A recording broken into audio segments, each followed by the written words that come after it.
अब देखो यार, मैं तो कोई एक्सपर्ट हूँ नहीं, लेकिन आजकल चल क्या रहा है मुझे समझ में नहीं आ रहा है। अभी हमारा चीन के साथ जो भी प्रॉब्लम था उसको हमने सॉल्व किया है, और अभी उसको एक हफ्ते भी नहीं हुए, अभी वो पूरा क्लियर भी नहीं हुआ, हो ही रहा है। गवर्नमेंट ने बहुत कोशिश की, बायलिटरल तरीके से, डिप्लोमेटिक तरीके से, आर्मी के तरीके से, दोनों तरफ के जनरल्स ने बात की और सिचुएशन को हैंडल करने की कोशिश की, क्योंकि युद्ध में किसी का कोई फ़ायदा होता नहीं है, हम सबको पता है। बड़े बड़े इतिहासकार और बड़े बड़े पढ़े लिखे लोगों ने और बड़े बड़े ज्ञानी लोगों ने बता के चले गए हैं कि किसी भी तरह की लड़ाई झगड़े से किसी का कोई फ़ायदा नहीं होना है। लेकिन फिर भी सेम तरह की सिचुएशन अब हमारे पास दूसरी तरफ से होती जा रही है। अब ये नेपाल को क्या हो गया? इतना बढ़िया देश, इतना छोटा सा प्यारा सा देश जो हमारे पड़ोस में था, और जिसके साथ हम इतने सालों से दोस्ती भरे रिश्ते के साथ हम लोग रह रहे थे। ना उनके तरफ से कोई वीज़ा लगता है, ना उनके हमारी तरफ से कोई पासपोर्ट लगता है, ना किसी परमिशन की ज़रूरत है, ना कुछ भी। दोनों तरफ के लोग आ रहे हैं, जा रहे हैं, जॉब कर रहे हैं, बिज़नेस कर रहे हैं, घूमने जा रहे हैं। बट अचानक से ऐसा क्या हो गया कि हमारे रिश्तों में थोड़ी सी खटास आ गई है? ये मैं सिर्फ अभी के लिए बोल रहा हूँ थोड़ी सी। अगर दोनों तरफ के लोगों ने, अगर दोनों तरफ की सरकारों ने इसके ऊपर काम नहीं किया, तो जो अभी थोड़ा सा लग रहा है ये बहुत बड़ा बन के हो जाएगा।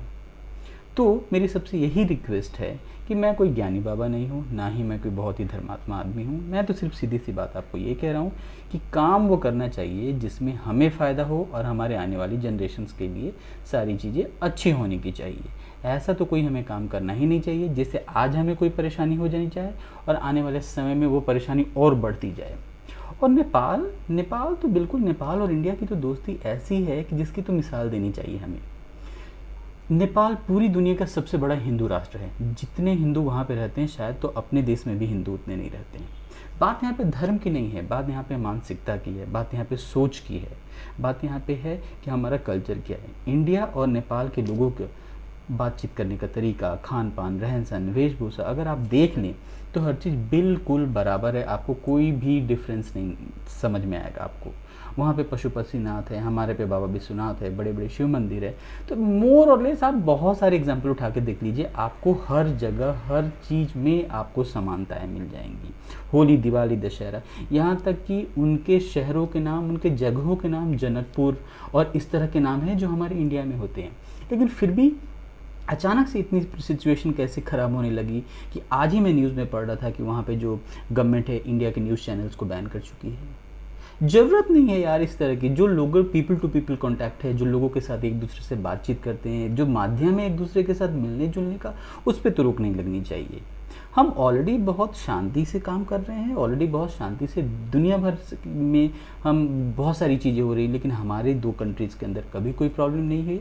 इसलिए मैं हाथ जोड़ के दोनों देशों से ये विनती करता हूँ, दोनों देशों की सरकारों से विनती करता हूँ, अपनी सरकार से भी विनती करता हूँ और आपकी सरकार से भी विनती करता हूँ कि जिस तरह का ये मैत्रीपूर्ण हमारा दोस्ताना माहौल है उसको हमें ख़त्म नहीं करना चाहिए। इससे किसी का कोई फ़ायदा होगा ही नहीं। नेपाल अभी भी एक इमर्जिंग कंट्री है, अभी भी एक डेवलपमेंट कंट्री है। शायद इंडिया से थोड़ा सा अभी डेवलपमेंट की राह पे वो थोड़ा अभी नया है। हमने बहुत सारी चीज़ें देखी हैं, हम एक दूसरे से बहुत सारी चीज़ें शेयर कर सकते हैं, दूसरे से बहुत सारी चीज़ें सीख सकते हैं। आप ऑलरेडी बहुत क्लाइमेटिक एडवर्स कंडीशंस में रहते हो, हम लोग ऑलरेडी बहुत सारी चीज़ें ऐसी हैं जिन पे हमने एक्सपर्टीज़ हासिल कर ली है, चाहे वो स्पेस हो, चाहे टेक्नोलॉजी हो, चाहे वो कंप्यूटर साइंस हो, चाहे आप बड़े बड़े पुल बनाना हो या बड़ी बड़ी बिल्डिंगें बनाना हो। आप हमारे यहाँ के शहरों का आगे देख लीजिए, गुड़गांव हो गया या बॉम्बे में हो गया, जो ऊंची ऊंची इमारतें हैं, तो उन सब में हम एक दूसरे से टेक्नोलॉजी और एक दूसरे से सारी चीज़ें हम लोग शेयर कर सकते हैं और दोनों देशों को इससे फ़ायदा होने वाला है। तो मेरी रिक्वेस्ट है ये आपसे कि वापस हम इस चीज़ पे आते हैं, एक दूसरे के साथ मिलजुल के काम करते हैं और किसी के इन्फ्लुएंस में आगे कोई चीज़ होने से अगर हम वो करेंगे, हो सकता है अभी वो चीज़ हमें फ़ायदेमंद समझ में आ रही हो, लेकिन लॉन्ग टर्म में वो फ़ायदेमंद नहीं है, ये हमें भी पता है। या फ़ायदेमंद होगा या नहीं होगा इतना तो हम समझ रखते ही रखते हैं। देखो आज की डेट में मैं एक न्यूट्रल पर्सन की तरफ से अपनी बात अगर आपके सामने रखूं, अगर एक ब्लाइंड पर्सन की तरफ से अपनी बात आपके सामने रखूं, तो इंडियंस की तरफ से और इंडिया की तरफ से हमारी शुरू से पॉलिसी रही है कि हम ना दूसरे का कुछ लेंगे और ना अपना दूसरे को कुछ लेने देंगे। प्यार से आओगे तो हम तो अपनी रिस्पेक्ट आपको हमेशा देते रहते हैं, हम आपको अपना भाई बना के मानते हैं। हमारे यहाँ तो कहा भी जाता है कि वसुधैव कुटुंबकम, मतलब पूरी दुनिया एक फैमिली है। और जब एक फैमिली की आप बात करते हो तो एक दूसरे की छोटी छोटी गलतियों को, छोटे छोटे मनमुटावों को बड़ा नहीं हम लोगों को बनाते हैं। तो मेरी यही रिक्वेस्ट है, जिस तरह की न्यूज़ में आ रही चीज़ें और जिस तरह की चीज़ें अभी बात करने में आ रही, उससे कुछ होगा कुछ नहीं। जो लोग बड़े बड़े हैं, जो लोग ऑलरेडी बहुत अमीर तबके के हैं और जो लोग ऑलरेडी बहुत ही शान शौकत की ज़िंदगी जी रहे हैं, उनको कोई प्रॉब्लम नहीं होगा। अल्टीमेटली प्रॉब्लम किसकी होगी? जो गरीब मज़दूर हैं, जो जॉब करने वाले हैं, जो छोटा मोटा बिज़नेस करते हैं, जो दोनों कंट्रीज़ में आते हैं जाते हैं और एक दूसरे का फैमिली का केयर करते हैं, एक दूसरे से अर्निंग करते हैं और एक दूसरे के लिए अपॉर्चुनिटीज़ प्रोवाइड करती है, उनको सबसे प्रॉब्लम होने वाली है। तो मेरी सबसे हाथ जोड़ के यही रिक्वेस्ट है कि इस चीज़ को हम लोग बहुत शांति से निपटा लें और जो भी कन्फ्यूज़न है तो उसको हम लोग ख़त्म कर ले बातचीत के माध्यम से। एक दूसरे के ऊपर इस तरह का एक्शन लेना, आपने मेरी टीवी बैन कर दी, मैंने आपके यहाँ के लोगों को बैन कर दिया, आपने कभी कुछ बोल दिया, मैंने कभी कुछ बोल दिया, इस तरह की चीज़ें तो बिल्कुल होनी ही नहीं चाहिए। और जहाँ तक मैं इस देश में रहता हूँ, मुझे मतलब मैं आपको गारंटी देता हूँ कि आज तक कोई भी दुनिया का ऐसा देश नहीं है जो हमें कभी कह दे कि हाँ, इंडिया की तरफ से ये प्रॉब्लम हमने फेस की है। हम कोशिश यही करते हैं कि हमारी तरफ से भूल से भी कोई भूल ना हो।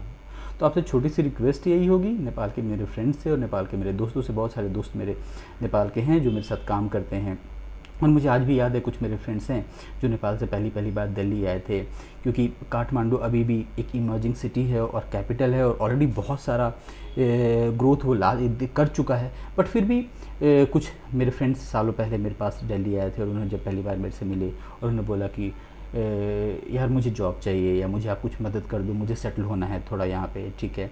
तो हमने तो कभी सोचा ही नहीं कि वो बंदा नेपाल का है, हमने तो ये बिल्कुल फीलिंग ही नहीं आई। तो वो वाली सेंटीमेंट और वो वाली रिस्पेक्ट एक दूसरे के हम लोगों को मेंटेन करनी चाहिए और एक लॉन्ग टर्म में हमारे रिलेशन अच्छे हों, हम एक दूसरे का ख्याल रखें, एक दूसरे के लिए ग्रोथ में हम लोग एक दूसरे के आगे बढ़ें, एक दूसरे का सपोर्ट करें, एक दूसरे के लिए सीढ़ी बने हम लोग। और इन्हीं सब शब्दों के साथ मैं सिर्फ ये रिक्वेस्ट करूँगा कि जो भी सारी बातें सुनने को आ रही हैं, बहुत दुख होगा और मैं भगवान शिव शंकर से यही प्रार्थना करूँगा, भगवान पशुपतिनाथ से यही प्रार्थना करूँगा कि सारी चीज़ें हमारे बीच में ठीक हो जाएं और वैसे जैसे पहले नॉर्मल लोग काम करते थे आते थे वो सारी चीज़ें आएँ। किसी के बहकावे में आने से हमारा कोई फ़ायदा नहीं होने वाला है, ठीक है।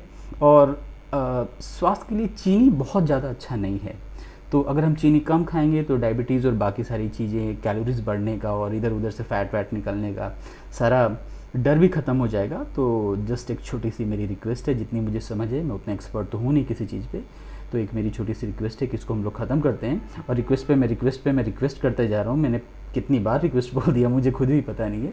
तो आप लोग इस चीज़ को ज़रा गंभीरता से लीजिए। और बहुत सारे वीडियोज़ आ रहे हैं वहाँ के लोकल लोगों के, कभी अपने देश के इंडिया के बड़े बड़े नेताओं के लिए और बड़े बड़े ऊंचे पोस्ट पे बैठे हुए जिम्मेदार लोगों के लिए। तो इस तरह की चीज़ें हम ना करें, इससे सिर्फ पीपल टू पीपल और इस तरह की जो चीज़ें हैं जो हमारे दिल में नफ़रत पैदा करेंगे, वो सब चीज़ें हमें करने से बिल्कुल कोई फ़ायदा नहीं है। और समय का यही नीड है कि साउथ एशिया में हम लोग ऐसे मिल के एक दूसरे के साथ काम करें जिससे हम सबका फ़ायदा हो और हम सब एक दूसरे के साथ आगे बढ़े, एक दूसरे को साथ लेके। ऐसा नहीं हो कि एक बंदा आगे चला गया, एक देश आगे चला गया और बाकी देश पिछड़े हुए, ऐसा नहीं होना चाहिए, ठीक है। तो हम अपनी जिम्मेदारी तो समझते हैं, साथ में साथ हम ये भी उम्मीद करते हैं कि हमारे पड़ोसी भी अपनी जिम्मेदारी समझें। तो इन्हीं सब शब्दों के साथ मैं एक बार फिर से रिक्वेस्ट करूँगा कि हो वही चीज़, करें वही चीज़ जिससे सबको फ़ायदा हो और जिससे सबका भला हो। Thank you.